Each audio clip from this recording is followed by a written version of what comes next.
Hi, Mystery Recapped here. Today, I'm going to explain a horror mystery movie called Mayhem. Spoilers ahead. Watch out and take care.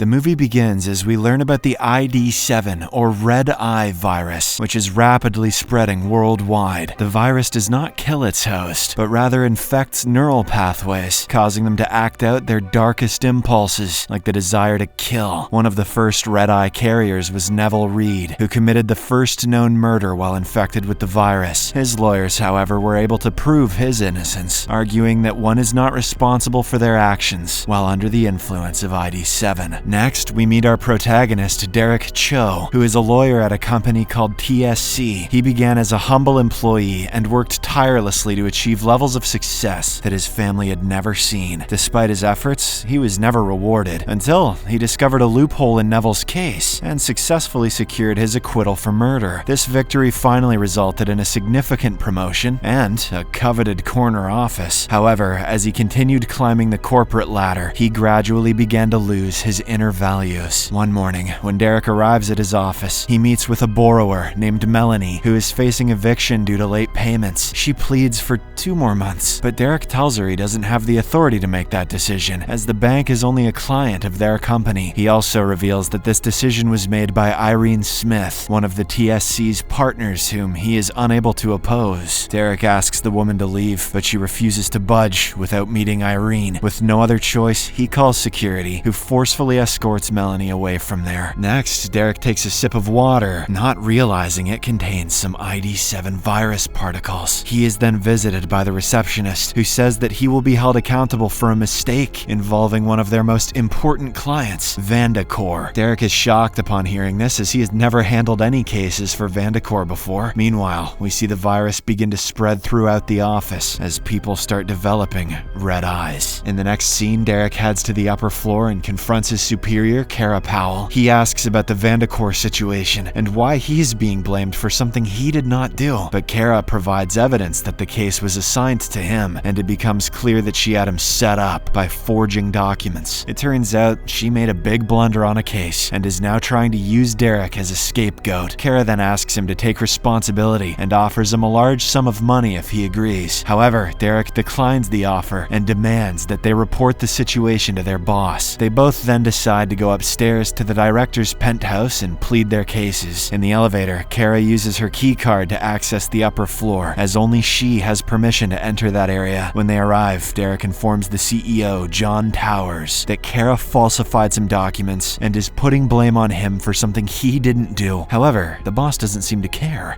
"You're a little peon bitch," and tells him to leave, stating he needs to speak with Kara alone. Upon hearing this, Derek feels hopeless, but has no choice but to leave. He then stops by his friend Ewan's office and begins complaining about Kara. Ewan is outraged that he would go directly to the CEO without a proper strategy. He advises Derek to call Kara and try to make a deal, but the latter reveals that she had already offered him a deal, which he turned down. At this point, Kara shows up and informs Derek that he has been fired. He can now go pack his belongings and get the hell out of here. A shocked Derek states that he will take the case to the board of directors, but Kara just mocks him as she rubs her red eyes. Meanwhile, John Towers attends a meeting with his 9 partners and proposes that Derek be fired for his mistake in the Vandacor case. All of the partners unanimously vote in favor of this, after which the head of human resources, Lester McGill, takes over. Yay! It's Lester time! Lester then visits Derek's office and requests that he sign some documents to receive his severance pay. The latter goes through the documents and comes across a statement in which he admits full responsibility for the mistake. Derek realizes that signing this will disbar him and prevent him from working for a reputable company in the future. Desperate, he pleads with Lester for help, knowing that the board members listen to him. However, Lester refuses to get involved, claiming that it is none of his business. Derek still refuses to sign, so a guard shows up to escort him out of the building. At this moment, a SWAT team shows up outside and quarantines the entire building. This means that Derek can't leave, and neither can anyone else. The head agent then video calls John's meeting office to inform him that the ID7 virus has been detected in the building. Therefore, an antidote has been released into the building's ventilation system, which should eliminate all traces of the virus within 8 hours. The agent further announces that no one is permitted to leave, and the building is now officially quarantined. Everyone is advised to stay calm, as the infected individuals will exhibit violent behavior and drastic mood swings. Meanwhile, inside the building, all the employees begin to act aggressively and randomly attack each other. Derek then decides to take advantage of the situation and visit the penthouse floor to meet with the board of directors. However, as soon as he enters the elevator, he is dragged outside by security officers. The security head, Colton, then begins brutally beating him up. It turns out John sent the security team because he suspected Derek was coming to kill him. The lawyer tries to explain that he just wanted to beg for his job back, but Colton doesn't believe him. At this moment, Ewan bursts onto the floor and tries to help his friend, but unfortunately, Colton shoves him against a wall and his head is impaled on a nail, killing him instantly. Derek is devastated by the turn of events, but before he can do anything, Colton knocks him out with brass knuckles. Sometime later, he wakes up in his storeroom and notices that Melanie is also there. She immediately smacks him in the face. Smack.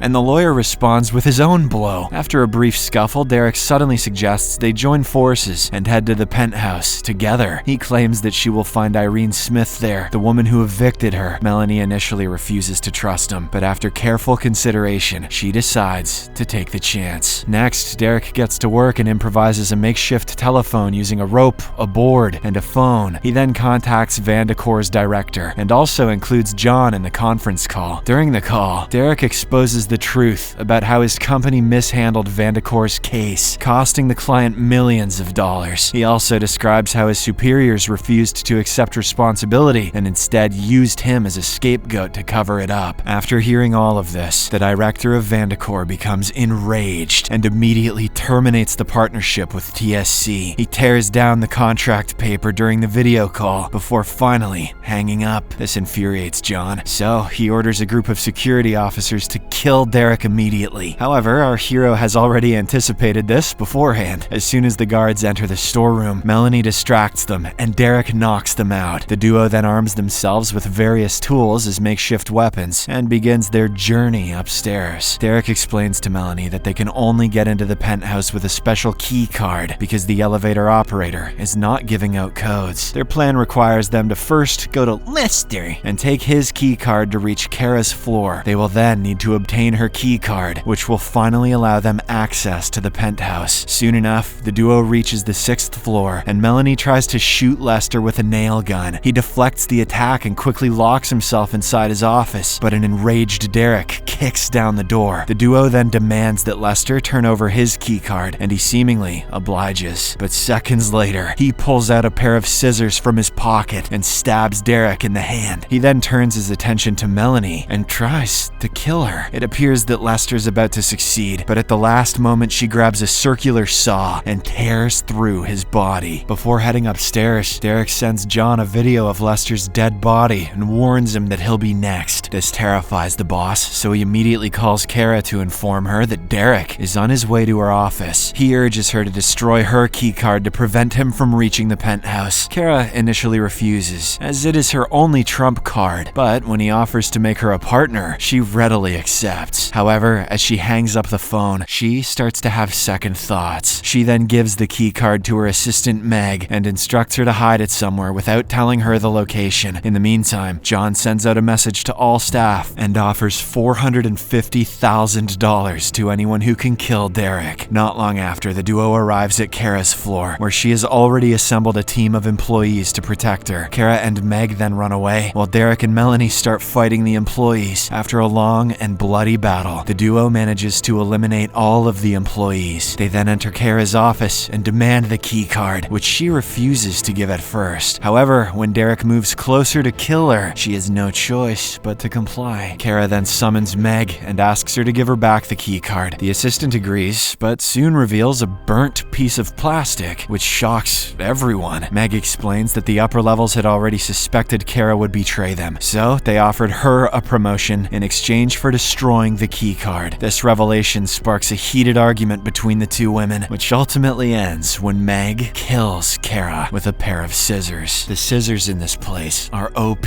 Now that Kara and her keycard are gone, the two approach the IT guy Ray and request his help in hacking Irene Smith's computer.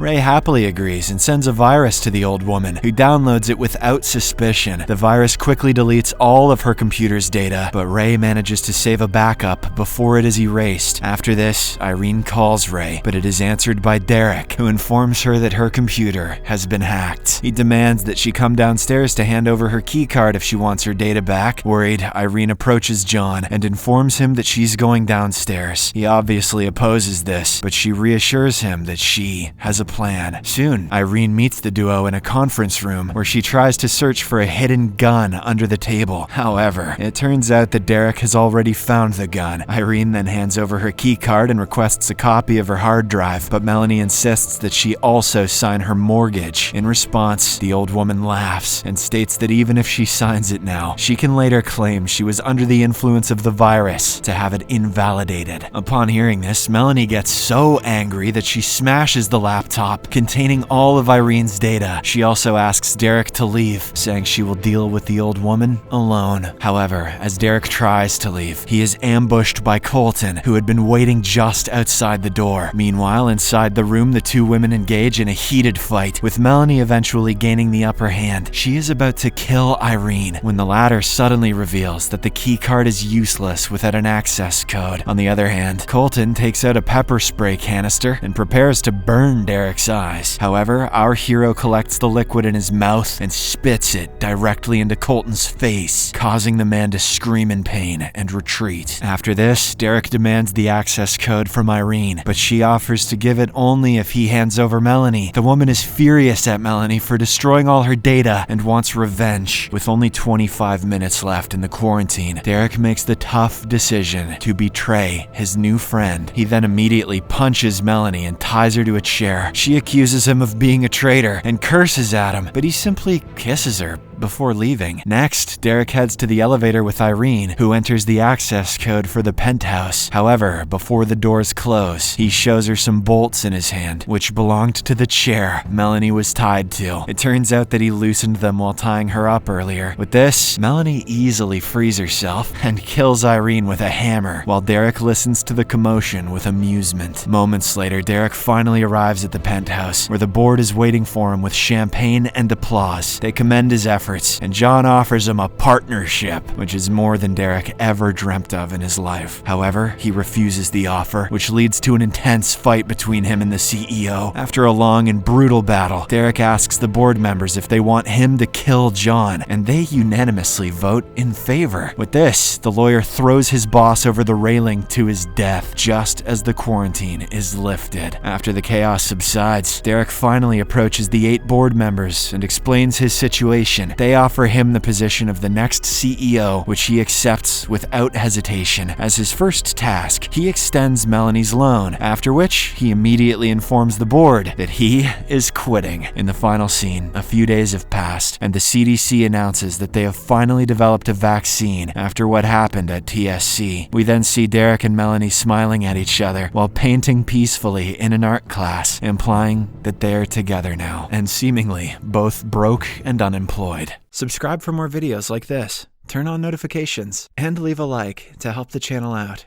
Thank you for watching.